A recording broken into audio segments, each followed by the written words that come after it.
দেখো ছাত্ররা, আমি আজকে মাধ্যমিক পরীক্ষার্থী অর্থাৎ মাধ্যমিক পরীক্ষার্থী এবং 9 থেকে যারা সদ্য 10-এ উঠেছো সেই সব ছাত্রদেরকে উইশ জানিয়ে আমি তোমাদের আজকে নোটিশ রাইটিংটা তোমাদেরকে শেখাচ্ছি।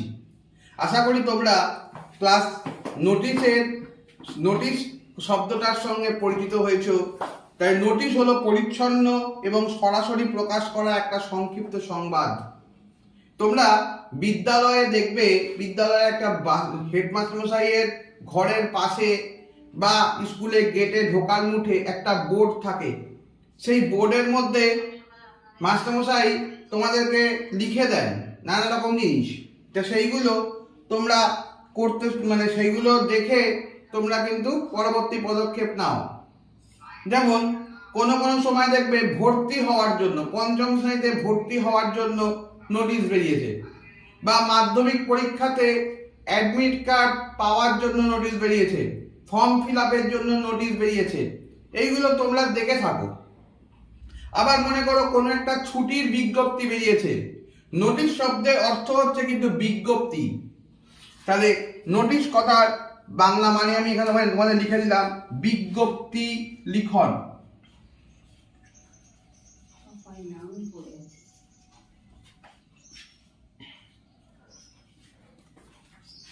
তাহলে একটা জিনিস দেখো, তাহলে নোটিশ কাকে বলে, নোটিশ কিভাবে লিখবো সেই সম্বন্ধে আমাদের একটা ধারণা তৈরি করা দরকার।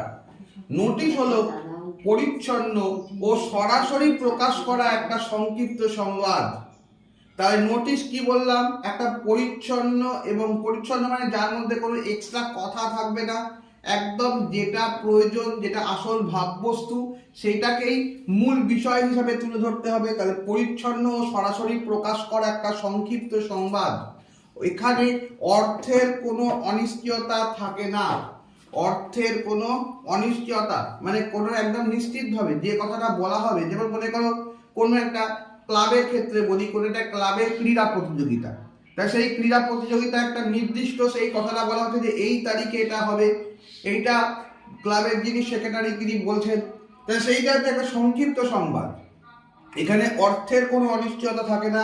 সাধারণত এই ধরনের সেন্টেন্স নোটিশের ক্ষেত্রে প্যাসিভ ভয়েসে নোটিশ লেখা হয়। তোমরা ভয়েস চেঞ্জের সঙ্গে সবাই পরিচিত। প্যাসিভ ভয়েসের বাংলা মানে হচ্ছে কর্মবাচ্য। তাই কর্মবাচ্যে তোমাদের কিন্তু এটা লিখতে হবে। তোমাদের প্যাসিভ ভয়েস সম্পর্কে আশা করি যারা 9 বা 10-এ পড়ো তোমরা ভয়েস চেঞ্জ সম্পর্কে সম্পূর্ণরূপে অভিজ্ঞ। আমি আশা রাখবো তোমরা নিশ্চয়ই প্যাসিভ ভয়েস শব্দটার মানে বুঝছো। তবুও আমি তোমাদের পরে কোনো একটা ভিডিওতে ভয়েস চেঞ্জ সম্পর্কে ভিডিও করে দেব, তোমরা দেখবে। তাই সেই প্যাসিভ ভয়েসের নোটিশ লেখা হয়।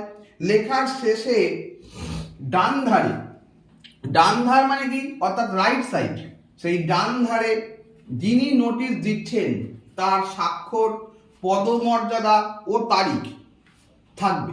তাহলে যিনি নোটিশ দিচ্ছেন, মনে করো হেড স্যার তোমাদের নোটিশ দিচ্ছেন, তাহলে তার স্বাক্ষর, তার সিগনেচার, তার পদমর্যাদা, তিনি যে হেড স্যার, এবং তার একটা স্ট্যাম্প সেইটা দিতে হবে, এবং তারিখ তিনি কবে দিচ্ছেন সেইটা থাকবে। তবে তিনি যদি কোনো কর্তৃপক্ষের অধীন হন তবে বাম ধারে কর্তৃপক্ষের কাউন্টার সিগনেচার উল্লেখ থাকবে। কর্তৃপক্ষের বাম ধারে কি থাকবে, কর্তৃপক্ষের কাউন্টার সিগনেচার, অর্থাৎ এই পোর্শনে সেটা উল্লেখ থাকবে। উপরে নোটিশ কথাটা ক্যাপিটাল লেটারে উল্লেখ করতে হবে। উপরে এখানে যেমন আমি নোটিশ রাইটিং উল্লেখ করেছি, এটা ছোট হাতের করেছি, প্রথম অক্ষরটা বড় হাতে, কিন্তু তোমাদের কিন্তু এটা করতে হবে সম্পূর্ণটাই বড় হাতের করতে হবে। তাই নোটিশ কথাটা উল্লেখ করতে হবে। এই হচ্ছে নোটিশ রাইটিং এর মূল বিষয়। আমি তোমাদের পরের ভিডিওতে একটা নোটিশ লিখে তোমাদেরকে দেখাবো যে কিভাবে নোটিশটা লিখতে হবে, কিভাবে কোথায় কি ব্যবহার করতে হবে, প্রশ্নে কিরকম থাকবে, সমস্তটা নিয়ে পরের ভিডিওতে আমরা আলোচনা করব। তা তোমাদের যদি এই ভিডিওটা আজকে আমি এখানেই শেষ করছি। তোমাদের যদি ভিডিওটা ভালো লেগে থাকে তাহলে লাইক, শেয়ার, কমেন্টস এবং সাবস্ক্রাইব করবে, এবং পাশে থাকা বেল আইকনটা প্রেস করে দেবে। তাহলে যখনই আমরা নতুন ভিডিও আপলোড করব সাথে সাথে নোটিফিকেশনে চলে যাবে। আসলে এই বলে শেষ করলাম, তোমরা ভালো করে পড়াশোনা করো। যারা মাধ্যমিক পরীক্ষার্থী তাদের জন্য এই যে ভিডিওটা দিলাম এটা তোমাদের উপকার লাগবে। তোমরা তো বাড়িতে প্র্যাকটিস করছো জানি, তোমরা ভালো হও এটাই চাই। তাহলে আজকে এই বলে শেষ করছি। নমস্কার।